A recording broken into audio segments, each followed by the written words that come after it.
Inilah Grup A dan Grup B peserta Indonesia Mencari Bakat 2021 yang tampil di babak eliminasi grup. Ayo dukung peserta favorit kamu dengan cara berikut. Dimeriahkan oleh Stefan Pasaribu, Darboy Gang, dan Meli Guslau. Saksikan Indonesia Mencari Bakat 2021 babak eliminasi Grup A dan Grup B Sabtu dan Minggu 6 dan 7 November jam 6 sore live di Trans TV.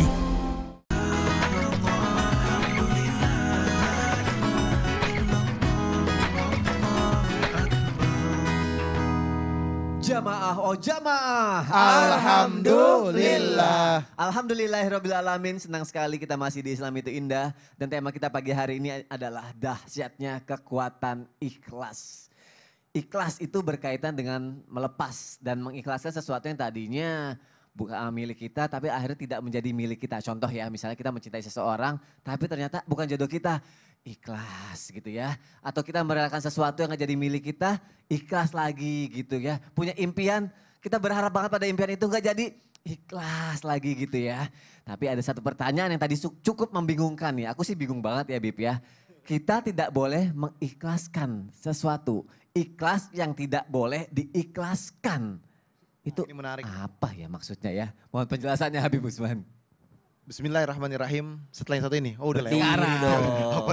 Apa Ustaz Maulana? Iklannya Syaf. tadi udah Bib. Bismillahirrahmanirrahim. Allahumma salli ala sayyidina Muhammad wa ala ali sayyidina Muhammad. Kita harus mengerti pelan-pelan dulu. Yang boleh dan harus kita ikhlaskan dulu. Tadi Ustaz Maulana Masya Allah. Ada kalimat ridha. Radina billahi rabban wa bil islami dina wa bi Muhammadin nabiyya wa rasulah. Wabil Qur'ani imami dan seterusnya. Bahwasanya kita ridha Allah sebagai Tuhan kita. Nabi Muhammad sebagai Rasul kita. Dan Islam sebagai agama kita. Bahkan Allah berfirman, Innad dina indallahil Islam. Agama yang diridhoi oleh Allah adalah agama Islam. Kita harus mengerti dan paham. Karena apa? Ketentuan kita sebagai hambanya Allah. Umatnya baginda Nabi besar Muhammad SAW mempunyai satu etikat. Bahwasanya saya hanya mengharapkan keridhaannya Allah Subhanahu Wa Taala. Ada orang yang dimana dia bayar zakat. Aduh berat banget nih ngeluarinnya. Ikhlas gak ya? Kan? Antara ikhlas dan tidak ikhlas. Ya. Ketika dia mengeluarkannya karena Allah Subhanahu Wa Taala. Ini bentuk keikhlasannya. Ketika dia enggan membayar zakat. Bahkan ada sahabatnya Rasulullah SAW yang bernama Sa'labah. Sa'labah itu sampai Rasulullah SAW tidak mau terima zakatnya. Kenapa? Sudah dikasih perintah bayar zakat dia gak mau. Dikasih surat gak mau bayar zakat lagi. Sampai pada zaman Sayyidina Abu Bakar bilang. Saya tidak berani menerima zakatmu karena Rasulullah aja gak nerima. Terus apa lagi? Zaman Sayyidina Umar bin Khattab radhiyallahu anhu bilang apa? Sa'labah mau bayar zakat. Sayyidina Umar bilang, Sayyidina Abu Bakar aja tidak berani menerima zakatmu, apalagi aku. Maknanya di sini adalah zakat itu diwajibkan oleh siapapun mereka yang mampu, yang mempunyai penghasilan dan juga sudah menyentuh daripada nisabnya dan hisabnya. Oleh karena itu, kita harus mengerti dan memahami ikhlas segala sesuatunya memiliki ketentuan kehendak dan ridhonya Allah Subhanahu Wa Taala. Sedekah, tadi itu contoh yang di awal. Ketika seseorang dia mau sedekah, dia harus ikhlas karena Allah. Karena balasan dari sedekah tadfaul bala. Sedekah bisa nambah rizkinya. Sedekah bisa daripada banyak hal yang mendatangkan kebahagiaan dan keberkahan di dalamnya. Ikhlas karena Allah menghasilkan dampak yang luar biasa. Atau ada keluarga kita meninggal, orang tua kita meninggal. Ada yang histeris, ada yang teriak-teriakan, ada yang meratapi. Enggak boleh seperti itu. Ikhlas karena apa? Itu qadha dan qadarnya Allah Subhanahu Wa Taala. Kullu nafsin dha'iqatul maut. Siapapun mereka akan dicabut nyawanya oleh Allah. Ikhlas ya Allah. Aku ridha ya Allah. Ini kehendakmu ya Allah. Dan juga tadi yang disampaikan oleh Mas Soni. Jodoh ya kan. Kalau sudah bukan milik kita ya udah bismillah. Karena itu kehendak Allah. Kalau sudah waktunya bersatu. Waktunya berpisah. Karena Allah dan kehendak Allah ada satu hal yang luar biasa. Jadi segala sesuatu kalau udah karena Allah, pahalanya double. Tapi kalau karena diri kita, keinginan kita, nafsu kita, ini yang celaka. Dan yang tidak boleh diikhlaskan ketika kita dizolimin. Nih, kalau kita zolimin kita boleh melawan. Kita boleh membela diri kita. Dan kalau kita melihat kezoliman, kita tidak boleh membiarkan kezoliman tersebut. Contoh misalkan ada yang dianiaya, ada yang dipukul, ada yang kita lihat depan mata kita, terjadi sebuah kemaksiatan, khamar dia minum. Kalau kita mampu, man ra'a minkum munkaran falyughayyirhu bi yadihi fa illam yastati fa bi lisanihi fa illam yastati fa bi qalbihi huwa dhaiful iman atau huwa dhaiful iman. Jelas kalau lihat kemungkaran nih, kalau kita mampu, kita ngomongin baik-baik ya kan. Jangan kalau kita punya kekuatan ya kita buang ya kan. Kalau seperti itu, jangan ente dosa ngapain sih maksiat. Melihat kemaksiatan, kita harus betul-betul bisa apa? Bisa mencegahnya dengan kalimat-kalimat yang baik, dengan kalimat-kalimat yang bagus. Itu intinya seperti itu. Obatnya tidak boleh diikhlaskan tuh yang kalau misalnya kita ada kemaksiatan, terus kalau misalnya ada yang menjelekkan Allah gitu, kita tidak boleh ikhlas gitu aja, harus membela itu semua Membela agamanya Allah Subhanahu wa taala. Masya Allah, terima kasih Habib Usman untuk penjelasannya. Tapi terkadangnya namanya manusia ya Ustadz Maulana ya, masih ada aja ya. Kita kadang udah belajar nih seperti ini, atau udah banyak belajar lah sebelumnya dari guru-gurunya gitu. Masih ada aja yang sudah dapat ujian, bukannya ikhlas tapi kalau malah menyalahkan Allah gitu. Oh ini yang paling parah kalau gitu. Iya makanya ini aku butuh deh amalan-amalan bagaimana cara kita bisa ikhlas atau bisa menerima ujian itu mungkin sebagai takdir yang harus kita jalani Ustadz Maulana. Mohon penjelasannya Ustadz. Izin Habib Ustaz. Nah buat semua jamaah dimanapun berada. Harusnya kita camkan ini. Mohon maaf yang menciptakan kita adalah Allah. Mohon izin alat elektronik saja. Kalau kita beli pasti ada buku panduannya. Ya. Yang tahu seluk-beluknya itu ya pabriknya. Ya, karena betul. dia yang bikin. Sama kita ini. Kita ini boleh aja meminta. Tapi yang mengetahui kebutuhan kita Allah. Dan Allah memberikan kita bukan sesuai permintaan. Tapi sesuai kebutuhan. Tapi harus ada usaha untuk nyalahin lampu. Ting. Ditekan on-off-nya.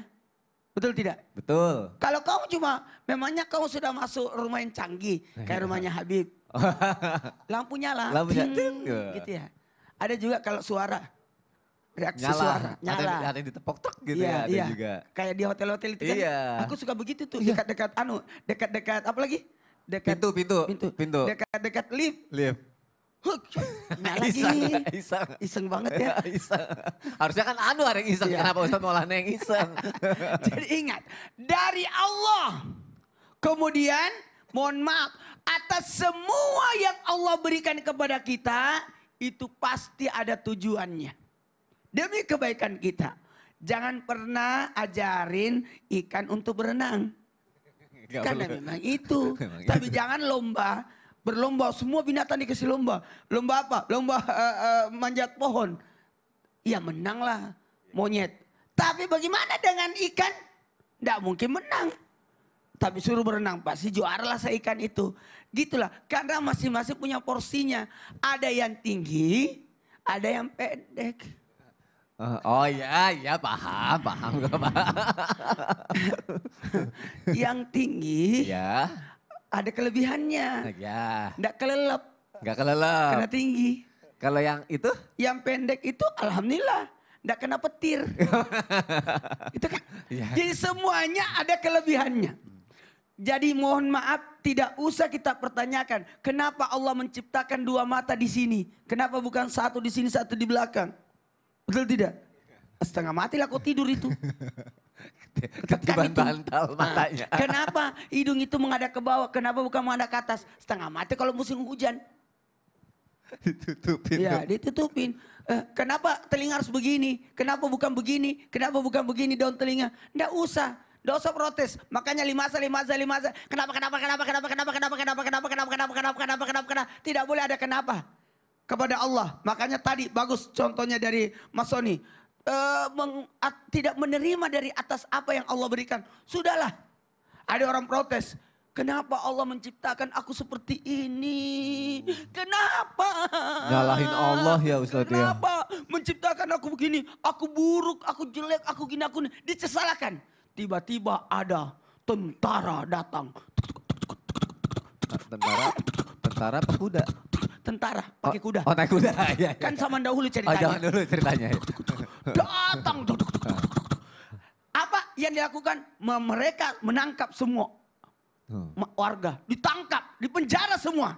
Ternyata dia adalah bangsa kanibal, pemakan manusia. Oh. Diambil satu, potong, dimakan orang itu. Dan ternyata pas giliran orang itu tadi, sudah buruk, jelek, hidup lagi. Dia yang ditangkap. Pada saat mau dibunuh, kata rajanya, enggak usah nih, lepaskan aja. Kok jijik makan dia. Ya. Selamat aja. Untung Allah ciptakan seperti ya Allah ternyata ada hikmahnya ya. Hikmahnya. Ya Jadi Allah. jangan pernah menyalahkan Allah. Karena Allah punya tujuan kenapa kita diciptakan dan kenapa kita dihadirkan di muka bumi ini. Selain untuk menyembah Allah, untuk menjadi amal ma'ruf nahi mungkar, dan untuk menjadi khalifat pengurus. Jadi itu pasti ada tujuannya. Masya Allah, tabarakallah. Makanya Masya Allah kepada anak-anakku yang lagi nonton. Anak-anak dimanapun, jangan pernah, kenapa Allah melahirkan aku, menciptakan aku. Kenapa Allah menciptakan aku dari orang tua dari di sini. Kenapa bukan dari sana. Supaya aku jadi seperti dia. Sudahlah, syukurilah. Orang Arab, orang India, orang Barat memang mancung hidungnya. Karena kalau dia nangis, dia tarik hidungnya. Kalau kita orang Indonesia, beginilah hidungnya. Kenapa? Kalau nangis, masuklah itu. Jadi masuk ke dalam, ya Allah ya Rob. Bukan orang Arab mancung ya. Tapi karena aku dari kecil diajarin kalau nangis ditarik berarti. Ya Allah. Ustaz Maulana terima kasih untuk penjelasannya. Iya. Ternyata kita tidak boleh menyalahkan Allah jam yang ada di rumah. Nggak boleh. Kita diciptakan pasti ada manfaat dan kebaikan dan maksud terbaik kenapa kita diciptakan. Saya ya tambah Ustaz catatan ya. sedikit. Apa itu Ustaz? Tidak mungkin Allah menzalimi hambanya. Tidak mungkin Allah menzolimi hambanya. Jadi kita juga tidak boleh menzolimi sesama kita jamaah yang ada di rumah. Terima kasih Ustadz Maulana. Masya Allah, jazakallah khair. Kita lanjutkan lagi jamaah yang ada di rumah. Sekarang saatnya membacakan pertanyaan yang sudah masuk ke media sosial Islam itu Indah. Langsung aja kita masuk ke segmen Tanya Dong Ustadz. Kami semua tanya dong Ustadz. Masya Allah, Bunda Tuti, Ustazah Lulung. Semakin minder. Ustazah Liza. Ustazah Liza juga semakin Gak mau minder. nyanyi lagi. Gak mau nyanyi lagi di sini. Ya Allah, langsung aja pertanyaan pertama. Assalamualaikum Pak Ustadz, bagaimana cara mengikhlaskan utang yang gak pernah dibayar? Apalagi yang pinjam masih sepupu. Kayaknya kalau salah utang nih Ustadz Syam. Emang gue ada utang loh. bukan. Ustaz Sam itu suka memberi utang orang. Minjemin orang uang. Tadi pagi pesannya datang. Ya. Ada yang mau minjem duit kayaknya. Enggak. Ada yang mau minjem duit. Ada, jangan. Ada. Oke lah kalau begitu. Ustadz Syam, mohon Baik. penjelasan Ustadz melalui tausiah ini panjang sebenarnya Ustadz. Tabi guru Ustaz Maulana, Habib Utsman, Mas Soni, serta guru-guru kami yang dimuliakan Allah Subhanahu wa taala. Bismillah, alhamdulillah, wassalatu wassalamu ala Rasulillah, amma ba'd. Bagaimana cara ikhlas ketika ada orang yang butuh bantuan kita, lalu ternyata mereka butuh untuk berhutang dengan kita. Maka kejadian hutang piutang ini sudah ada sejak zaman dahulu kala. Lalu Islam datang mengaturnya. Lalu Rasulullah SAW memberikan contoh akhlak terbaik dalam hutang piutang ini. Lalu Allah dengan begitu sayangnya Allah kepada hambanya. Bahkan dalam Al-Quran bukan hanya masalah sholat yang diatur. Bukan hanya masalah haji, ibadah diatur. Tapi hutang piutang pun diatur dalam Al-Quran. Ini kata ulama, ayat tentang hutang piutang itu panjang banget dalam Al-Quran. Kata ulama, bukti kasih sayang Allah Subhanahu wa taala kepada hambanya bahwa tentang ayat hutang piutang saja Allah memberikan paparan yang sangat panjang. Ba'dan aqul a'udzubillahi minasyaitonirrajim. Ya ayyuhalladzina amanu idza tadayantum bidainin ila ajalin musamma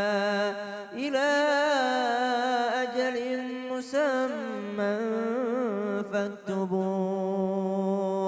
Agar bisa ridho, ikhlas dalam memberikan hutang terhadap orang lain, maka yang pertama faktubuh, catat dulu. Harus dicatat, harus benar pencatatan dalam hutang piutang itu. Jangan sampai, kenapa dicatat? Karena ternyata urusan di belakang hutang piutang ini akan banyak nanti. Satu, banyak kebohongan. Kalau nggak ada catatan tuh bisa-bisa bohong dia. Ah, perasaan kemarin gue pinjam 1 juta doang, kok jadi 1,5 juta hari ini? Nah, baik yang memberi hutang ataupun yang berhutang bisa jadi sama-sama bohong. Nah, yang kedua bisa bohong masalah tenggang waktunya. Waktunya misalnya, lah kemarin janjinya November, ini udah November nih belum. Lah enggak, kan aku janjinya Desember. Nah kalau enggak ada catatan tuh bisa kayak gitu tuh. Bisa menyalahi jumlah, bisa menyalahi waktu bayarnya. Jadi kalau mau ikhlas kata Al-Quran, faktubuh. Kalau mau aman, faktubuh, dicatat. Hebatnya ayat ini turun pada masyarakat yang enggak ngerti tulis menulis pada saat itu. Ya. Hanya sedikit sekali yang ngerti. Bahkan di riwayat disebutkan yang tulisannya bagus, pencatatannya bagus, akuntansinya bagus, hitung-hitungannya bagus itu orang-orang Yahudi pada saat itu. Justru lihat bagaimana interaksi Islam dengan orang ahlul kitab yang ada pada saat itu. Bahkan dalam urusan sosial Allah sangat cinta kepada kita, disuruh catat mencatat. Maka yang pertama berikan catatan. Yang kedua, bagaimana seandainya nih ini udah diutang, ini udah dicatat segala macam, Catat. ternyata nggak mau bayar. Sepupu sendiri pula kan pertanyaannya tadi. Iya. Sepupunya sendiri masih saudara gitu, masih ada hubungan darah, ternyata nggak mau bayar. Maka kata Al-Quran, kalau engkau bisa atau mampu, maka engkau sedekahkan. Wa anta saddaqu khairul lakum in kuntum ta'lamun. Namun sebelum mencapai sedekah ini kata Al-Quran, yang pertama kalau dia nggak bisa bayar, bukan nggak mau bayar, Nggak bisa bisa bayar, maka berikan tambahan waktu. Nah, sudah dapat tambahan waktu, berikan potongan. Ya udah deh, kalau nggak bisa bayar 1 juta, nggak apa-apa deh, buat ini aja deh 500.000 deh, karena gue bukan ngasih cuma-cuma, gue ngutangin soalnya. Nah, pada saat itu maka bayar ya udah 500.000 aja. Kalaupun nggak bisa, ternyata kita lihat keadaannya nggak mampu, maka wa anta saddaqu khair. Kalau engkau sedekahkan, maka itu jauh lebih baik. Cuma gini nih, banyak yang sedekahin tapi nggak ngomong. Oh diam aja. Diam aja dia. Ya udahlah, gue ikhlas aja lah. Tapi dia yang diutangin nggak tahu kalau udah diikhlasin. Jadi orang masih setengah mati. Maka ngomong bahwa saya sudah sedekahkan kepadamu. Tolong kalau hutang ya hutang, kalau sedekah ya sedekah. Ngomong. Oh itu nggak apa-apa diomongin gitu ya? Diomongin aja. Biar ikhlas. Makanya kalau mau minjemin orang uang, kasihlah uang kelebihan dari uang kita. Betul. Kalau dia nggak bayar, kita tidak sakit hati. Oh, Itu tekniknya. Memberi pinjaman orang adalah kelebihan uang dari uang kita, Ya. bukan uang pokok kita. Ya. Karena kalau hilang kau kurang. Tapi kalau kelebihan, terserah mau dibayar tidak ada masalah. Berarti selama kita mampu, kita punya uang lebih, kita kasih yang kelebihannya itu Karena ya. memberikan pinjaman kepada orang itu lebih besar pahala daripada sedekah. Masya Karena orang yang Allah. meminta pinjaman berarti sangat butuh. Orang yang kita sedekahi belum tentu dia butuh. Masya Allah. Terima kasih Ustaz Syam untuk penjelasannya. Dan mungkin satu lagi triknya kasih. Gak terima loh Ustadz Maulana yang jelasin. Kok Ya Ustadz Syam. benar sih. Saya tahu kan tadi. Enggak, belum selesai. Ustaz terima kasih untuk penjelasannya. Begitu juga Ustadz Maulana terima kasih untuk penambahannya tadi. Masya Allah. Luar biasa sekali. Jamaah yang ada di rumah, kita lanjutkan lagi ya. Sebenarnya masih banyak komentar, cuma udah diangkat tangan nanti aja deh. Langsung aja ke pertanyaan selanjutnya ya. Padahal dipotong juga. Baiklah, pertanyaan selanjutnya dari Instagram @nurindahq. Assalamualaikum, saya mau tanya, kepergian almarhum ayah udah coba saya ikhlaskan. Tapi masih ada rasa iri sama temen yang bisa diwalikan nikahnya langsung sama ayah kandungnya. Masih suka menghayal, andai masih punya keluarga yang utuh. Apa itu termasuk belum ikhlas sepenuhnya? Bagaimana cara mengikhlaskannya? Ustadz, Ustazah, Ustadz Maulana, mohon jawabannya Ustadz. Sebelum saya jawab, saya terus terang harus sampaikan.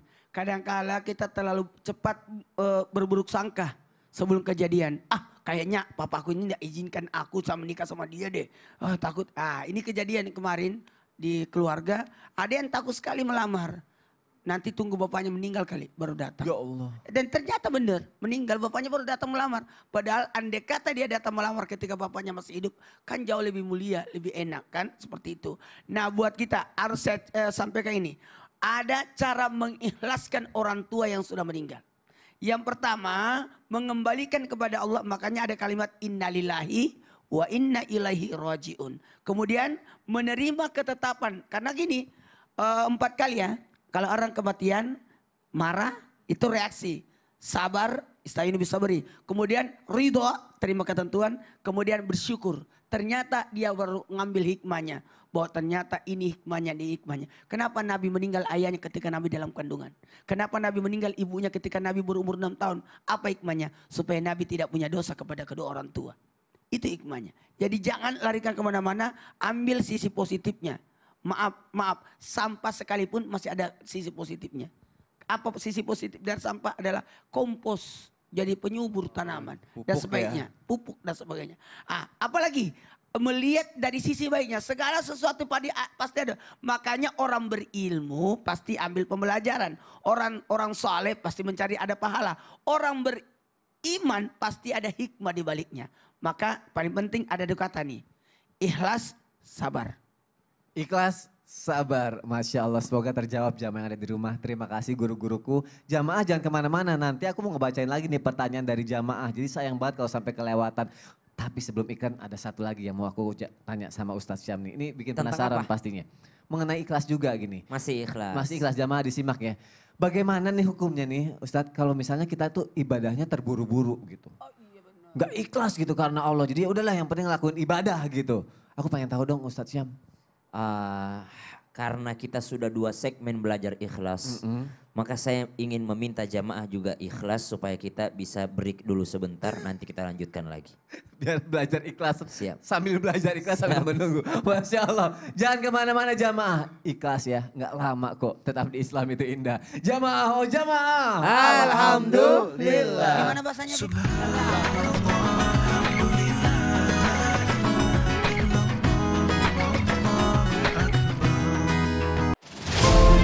Inilah peserta Indonesia Mencari Bakat 2021 dari Grup B yang tampil di babak eliminasi grup. Ayo dukung peserta favorit kamu dengan cara berikut. Dimeriahkan oleh Dara Boy Gang dan Meli Guslau. Saksikan Indonesia Mencari Bakat 2021 babak eliminasi Grup B Minggu 7 November jam 6 sore live di Trans TV.